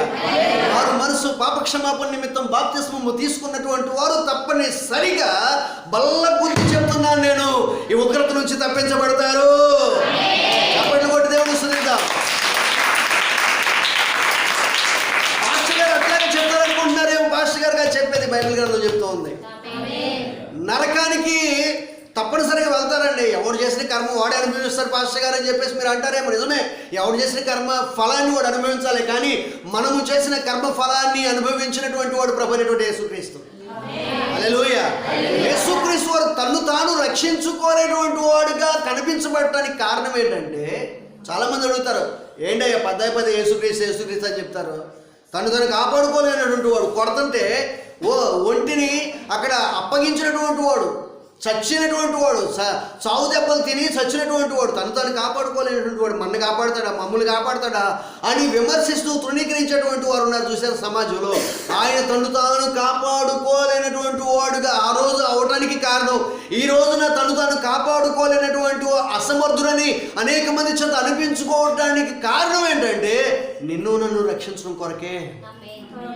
ఆయన తను తాను కాపాడుకోలేక దెబ్బలు తినడం కాదు, ఆయన అట్లా దెబ్బలు తినడం ద్వారా, నరకపు వేదనలు అనుభవించడం ద్వారా ఈరోజు మనం అనుభవించవలసిన నరకపు శిక్ష నుంచి తప్పించబడ్డాం. ఆమేన్, హల్లెలూయా. మనల్ని రక్షించడం కొరకు తను తాను కాపాడుకోలేనటువంటి వాడిగా కనిపిస్తూ వచ్చాడు ఆయన. అనేక మార్లు ఇదే మాట అంటూ ఉంటారు సమాజంలో. నేను హాస్పిటల్లో ఉన్నప్పుడు కూడా డాక్టర్ గారు ఇదే మాట అన్నాడు, ఏంటయ్యా పదే యేసుప్రభు అని చెప్తావు, ఆయన ప్రార్థన చేసుకోవాలి, ప్రార్థనకు వెళ్ళాలి, జనవరి 1 వస్తుంది ప్రార్థనకు వెళ్ళాలని చెప్తావు ఏంటి పదే? నిన్ను ప్రమాదం నుంచి తప్పించలేనటువంటి వాడిని నువ్వు సేవించేది, అటువంటి దేవుడిని నువ్వు పూజించేది, అటువంటి దేవుడి గురించి నువ్వు చెప్పేది. నిన్ను తప్పించలేనటువంటి వాడికి ఎందుకయ్యా సేవ చేస్తావు, వదిలిపెట్టే అని చెప్పి చెప్తున్నప్పుడు మౌనంగా ఉన్నటువంటి నేను చెప్పడానికి, సమాధానం చెప్పడానికి, అదే డాక్టర్కి సువార్త చెప్పడానికి దేవుడు అవకాశం ఇచ్చాడు. హల్లెలూయా. కొన్ని సందర్భాల్లో తన్ను తాను విమర్శించబడేటువంటి పరిస్థితుల్లోనికి ప్రభువు వెళ్తాడు. కానీ అలా విమర్శిస్తున్నటువంటి వారికి మరలా తిరిగి సమాధానం చెప్పడానికి అవకాశం లేనటువంటి జవాబుని భవిష్యత్తులో దేవుడు ఇచ్చేవాడు. ఆమేన్. ఆ రోజు కూడా తను రక్షించుకోలేనటువంటి వాడిగా కనిపించడానికి కారణం ఏంటంటే, ఈ రోజు మనం రక్షించడం కొరకే. హల్లెలూయా, హల్లెలూయా, హల్లెలూయా. ఆయన రక్తం వలన మనం ఉగ్రత నుంచి తప్పించబడ్డాం. ఆమేన్. నిశ్చయముగా తప్పించబడతాం. నిశ్చయంగా తప్పించబడటం కొరకే ఆయన తను కాపాడుకోవాలి. ఆ రోజు కాపాడుకున్నట్లయితే ఈరోజు మనం తప్పించబడే వాళ్ళం కాదు. మనం తప్పించబడటం కొరకే తాను తప్పించుకోకుండా అప్పగించుకున్నాడు తన మరణానికి. తన మరణానికి అప్పగించుకున్నాడు మన కోసం. ఎందుకోసం అంటే మనం ఆయన బిడ్డలము కనుక. నా బిడ్డ కోసం నా ప్రాణమైన ఇస్తానని చెప్పి చెప్పుకుంటారు కదా తల్లిదండ్రులు. నా బిడ్డ నా ఆయుష్ అంతా తీసుకుని ఆ బిడ్డ బ్రతికినా బాగుండి అని చెప్పేసి, ఆ బిడ్డ చనిపోతే అప్పటికే బ్రతికి ఉన్నటువంటి తల్లిదండ్రులు చెప్పుకుంటారు కదా, నా ఆయుష్ అంతా తీసుకుని ఆ బిడ్డ బ్రతికినా బాగుండేది, నేను చచ్చినా బాగుండేది అని కోరుకుంటారు కదా. ఒక తండ్రిగా, ఒక తల్లిగా, ఒక తాతగా, ఒక మామగా నీ వరకు నీవు నీ ప్రాణాన్ని ఇవ్వటానికి, నీ బిడ్డ కోసం, నీ కుటుంబస్తుల కోసం నీ ప్రాణాన్ని ఇవ్వటానికి ఇష్టపడుతున్నావే. అవసరమైతే ఆ ప్రాణాన్ని తీసుకోవడానికి అవకాశం వచ్చినప్పుడు, ఏమండి మీ మనోడికి కిడ్నీ పోయింది, మీ కిడ్నీ ఇస్తారా అని చెప్పేసి అన్నప్పుడు, నాకే కిడ్నీ ప్రాబ్లం ఉంది, ఇప్పటికే నాకు ఒక కిడ్నీ పోయింది, ఇంకో కిడ్నీతోనే బ్రతుకుతున్నా, ఇప్పుడు ఈ టైంలో నా కిడ్నీ ఇచ్చేస్తే నేనేమైపోను అని చెప్పి అనుకుంటావే. నేను నా ప్రాణమైనా పోతే బాగుండు, నా ప్రాణం తీసుకుని తన ప్రాణం నిలబెట్టుకుంటే బాగుండని చెప్పుకుంటారు వాళ్ళు మాట వరకే. కానీ ఆ సందర్భం వచ్చినప్పుడు వెనక్కి పారిపోతారు చాలామంది సమాజంలో. కానీ ప్రభువైనటువంటి యేసుక్రీస్తు వారు అట్లా పారిపోయినటువంటి వాడు కాదు. ఈ లోకంలో ఉన్నటువంటి ప్రజలందరూ తన దగ్గరికి రావాలని, తన రాజ్యంలోనికి చేర్చబడాలని, నీ కొరకు, నా కొరకు, మనందరి కొరకు, సర్వ ప్రపంచం కొరకు తన చివరి రక్తపు బొట్టు వరకు కల్వరి శిలువ మీద కాచి యాగమైనటువంటి శిలువ యోధుడు ఆయన.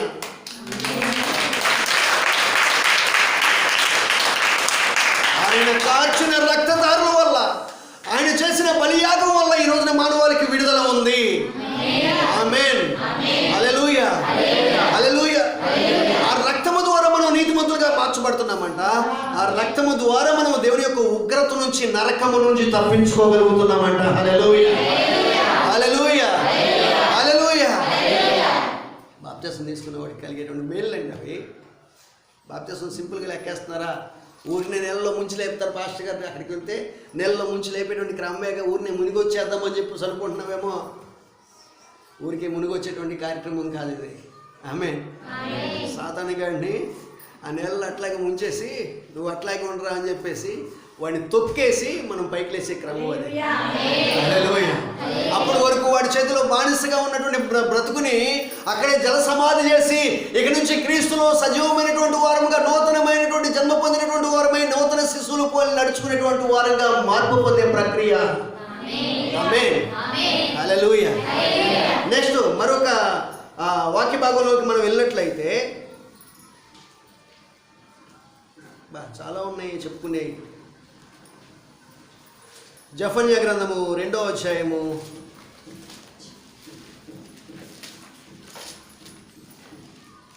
1వ వచనం.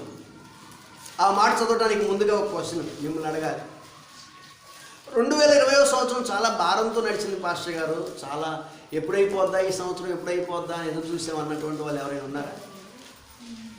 ఈ సంవత్సరం ఇంకా అవట్లేదు ఏంటి, చాలా కాలం నడిచినట్లు ఉంది ఈ సంవత్సరం అన్నటువంటి వాళ్ళు ఎవరైనా ఉన్నారా?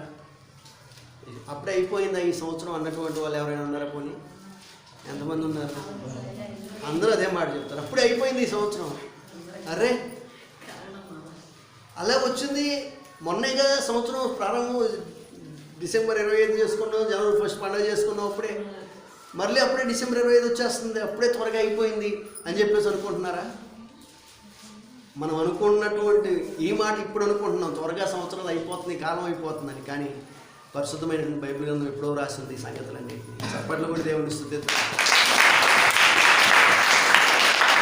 ఏమని రాసింది పరిశుద్ధమైన బైబిల్ గ్రంథం? బైబిల్ అంటారు పదే పదే. బైబిల్ ఏం చెప్తుంది అంటే ప్రతిదీ కూడా సృష్టిలో ఉన్న సమస్తం బైబిల్ రాసి ఉంచింది.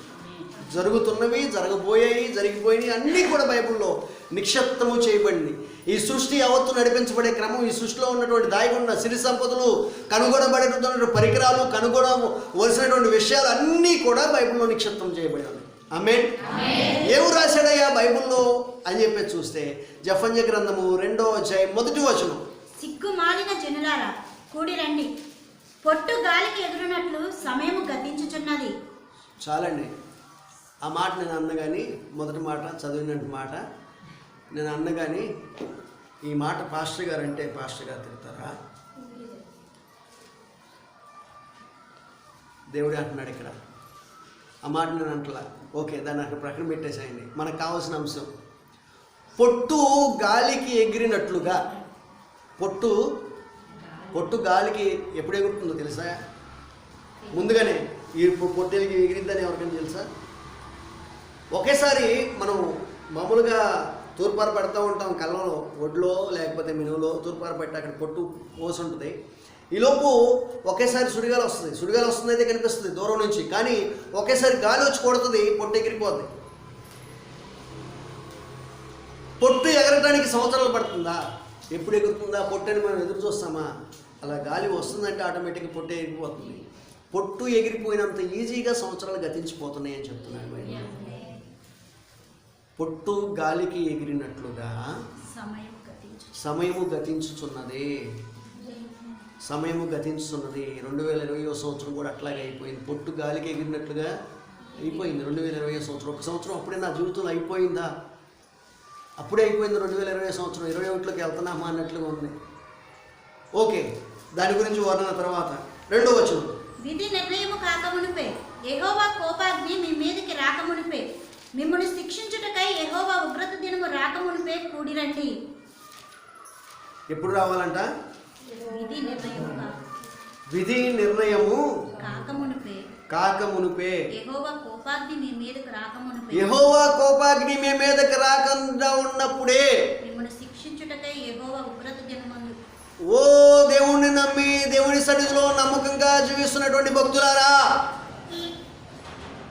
దేవుణ్ణి నమ్మకుండా లోకంలో జీవిస్తున్నటువంటి వారులారా, ఇరువురితో చెప్తున్నటువంటి మాట ఏమిటయ్యా అంటే, విధి నిర్ణయించబడినటువంటి టైము అంటే దేవుడు ప్రతిదానికి సమయం నిర్ణయించి ఉంచాడు. ప్రభు యొక్క రాకడకు కూడా సమయం ఉంది. కాలంలో సమయంలో ప్రభు యొక్క స్వాధీనంలో ఉన్నట్లుగా ఒక టైం ఉంది. ఆయన త్వరలో రాబోతున్నాడు. ఆ నిర్ణయించబడినటువంటి టైము రాక మునిపే, ఇంకా దేవుని యొక్క కోపాగ్ని మీ మీదకి రాక మునిపే, ఆ నిర్ణయించబడినటువంటి టైంలో వచ్చేది ఏంటయ్యా అంటే ఇక కోపమే. దేవుని యొక్క అగ్ని మీ మీదకి రాబోతుంది. ఆ అగ్ని మీ మీదకి రాకుండా ఉండక మునిపే, దేవుని యొక్క ఉగ్రత దినము రాకుండా ఉన్నప్పుడే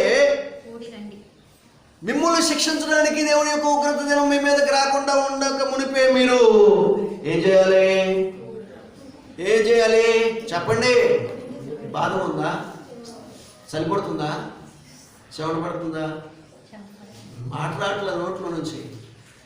మాట ఏ కారణం చేత రావట్లా? చలితో రావట్లేదా? చెమటతో రావట్లేదా? భయంతో రావట్లేదా? బాధతో రావట్లేదా? పాస్టర్ గారి మీద కోపంతో రావట్లేదా? ఎవరు ఎక్కడికి రావాలి? దేవుని సన్నిధికి రండి, కూడి రండి. ఆమేన్. కుటుంబాలుగా రండి. ఎవరు విడిచిపెట్టబడకుండా అందరూ రండి. సమూహాలుగా రండి. దొంతలుగా డొల్లుకుంటూ దేవుని సన్నిధికి రండి. ఆమేన్. హల్లెలూయా. దేవుని యొక్క ఉగ్రత దినము రాబోతుంది. దేవుని యొక్క కోపాగ్ని భూప్రపంచం మీద కుమ్మరించబడబోతుంది. రాబోతున్నటువంటి ఆ ఉగ్రత నుంచి తప్పించుకోవడం కొరకు, ఆ ఉగ్రత నీ మీద కుమ్మరించబడకుండా ఉన్న నిమిత్తమై నీవు దేవుని సన్నిధికి పరుగులెడుతూ రమ్మని చెప్పేసి మాట్లాడుతుంది బైబిల్ గ్రంథం. ఆమేన్. హల్లెలూయా. హల్లెలూయా. 3వ వచనం. దేశంలో సాత్వికులై ఆయన న్యాయ విధులను అనుసరించు సమస్త దీనులారా, యెహోవాను వెదకుడి. మీరు వెదకి వినయము గలవారై నీతిని అనుసరించిన యెడల ఒకవేళ ఆయన ఉగ్రత దినమున మీరు దాచబడుదురు. యేసు ప్రభు యొక్క రాకడ ఈ లోకంలోనికి మొదటి రాకడ జరగక మునిపే ఈ మాటలు రాయబట్టి, ప్రభు రాక మునిపే మీరు నీతిమంతులైనట్లయితే, నీతిని అనుసరించినట్లయితే, నీతి, సత్యము, యథార్థత అన్నీ ప్రభువులోనే ఉన్నాయి. ఆమేన్. ప్రభువుకు సూచనగా ఈ మాటలని చెప్పబడి, మీరు ప్రభువును వెంబడిస్తున్నటువంటి వారైతే, మీరు విధేయులైనట్లయితే, దేనికి విధేయత? ఇప్పటి వరకు చెప్పుకుంటున్నటువంటి దేవుని మాటకి, దేవుని చిత్తానికి మీరు లోబడి మార్పు పొందినటువంటి వారైతే, ఒకవేళ ఉగ్రత దిన ముందు మీరు కాపాడబడతారు, దాచబడతారు. ఒకవేళ మీరు దాచబడతారని చెప్పేసి ఇక్కడ చెప్తున్నాడు. ఆ కాలంలో ఇంతటి నిరీక్షణ పాత నిబంధన కాల భక్తులకు లేదు కనుక, కానీ పౌలు భక్తులు చెప్తున్న మాట నిశ్చయముగా బల్ల గుద్ది చెప్తున్నాను, మీరు ఉగ్రత నుంచి తప్పించబడతారని. ఆమేన్. హల్లెలూయా. హల్లెలూయా. కనుక బాప్తిస్మం పొందినటువంటి వారికి దేవుడు ఇచ్చేటువంటి క్షేమకరమైన స్థితి ఏంటంటే, వారు ఉగ్రత నుంచి తప్పించబడతారు. యోధాపత్రిక 4వ వచనం. యోధాపత్రిక 10వ అధ్యాయం చేస్తారా? యోధాపత్రిక 10వ అధ్యాయం తీయండి ఒకసారి. ఏమండి? అబ్బా ఎంత చక్కగా పెళ్లి జరిగేస్తున్నారో. యోధాపత్రిక 4వ వచనం. ఏలయనగా కొందరు రహస్యముగా చొరబడి ఉన్నారు. వారు భక్తిహీనులై తమ దేవుని కృపను కామాతురత్వమునకు దుర్వినియోగపరచుచు మన అద్వితీయ నాథుడును ప్రభువునైన యేసుక్రీస్తును విసర్జించుచున్నారు. ఈ తీర్పు పొందుటకు వారు పూర్వమందే సూచింపబడిన వారు. ఈ తీర్పు పొందుటకు వారు పూర్వమందే సూచించబడినటువంటి వారు, ఇష్టానుసారంగా బ్రతుకుతున్నటువంటి వారు, ప్రభు మాట వినకుండా, ప్రభు చిత్తాన్ని పాటించకుండా, ప్రభువుకు లోబడకుండా, దేవునికి ఇష్టమైన రీతిలో బ్రతుకుతూ, దేవుని సన్నిధికి వస్తూ మేము దేవుని బిడ్డలమని చెప్పుకుంటున్నటువంటి వారు కానీ, దేవుని నమ్మకుండా ఈ లోకంలో ఇష్టానుసారంగా బ్రతుకుతున్నటువంటి వారు కానీ, వారు ఇంతకు మునిపే ఉగ్రత కొరకు నిర్ణయించబడినటువంటి వారు. ఉగ్రత కొరకు నియమించబడినటువంటి వాడిగా ఉంటావా, లేదా ఉగ్రత నుంచి తప్పించుకునేటువంటి వ్యక్తిగా ఉంటావా? ఇప్పటికే ప్రభువును నమ్మి మార్పు పొంది విధేయత చూపించినటువంటి వారు, నమ్మి బాప్తిస్మం తీసుకున్నటువంటి వాడు ఉగ్రత నుంచి తప్పించబడతారు. ఈరోజు మనం నేర్చుకున్నటువంటి 2 విషయాలు, ప్రభువు నామంలో మార్పు పొంది బాప్తిస్మం పొందినటువంటి వారు నీతిమంతులుగా తీర్చబడతారు. రెండవదిగా దేవుని యొక్క ఉగ్రత నుంచి తప్పించబడతారు. కనుకనే అపోస్తలుడైన పౌలు చెప్తున్నాడు, ఇదే రక్షణ దినము, ఇదే అనుకూలమైనటువంటి సమయం. ఇప్పుడే మార్పు పొందు. ప్రార్థన చేద్దాం, మోకరించండి.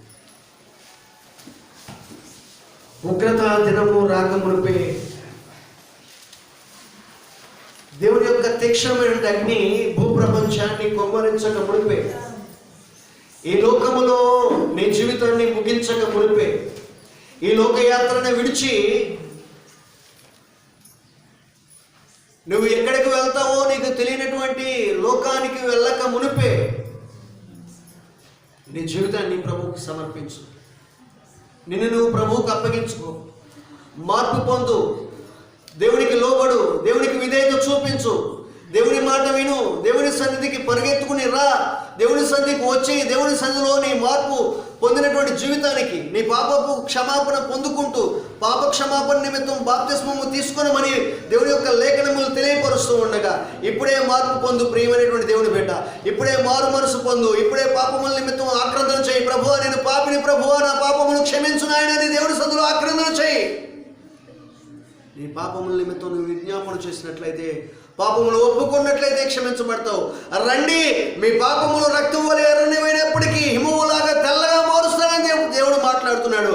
రండి, మీ పాపములు కెంపు వలె ఎర్రగా ఉన్నప్పటికీ గొర్రె బొచ్చులాగా తెల్లగా మారుస్తానని చెప్తున్నాడు దేవుడు. నీ పాపములు నీకును దేవునికి అడ్డుబండిగా ఉన్నాయి ఇప్పుడు వరకు. కానీ ఇప్పుడు నీ పాపములు దేవుని దగ్గర ఒప్పుకున్నట్లయితే, నీ పాపములని దేవుని దగ్గర పశ్చాత్తాపంతో క్షమాపణ కోరుకున్నట్లయితే, పాపములు విడిచిపెట్టినట్లయితే, పాపము జీవితాన్ని విడిచిపెట్టి మారు మనసు పాప క్షమాపణ నిమిత్తం బాప్తిస్మము తీసుకున్నట్లయితే నీతిమంతుడిగా మార్చబడటం మాత్రమే కాదు, దేవుని యొక్క ఉగ్రత నుంచి తప్పించబడతావు. నరకపు శిక్ష నుంచి తప్పించబడతావు.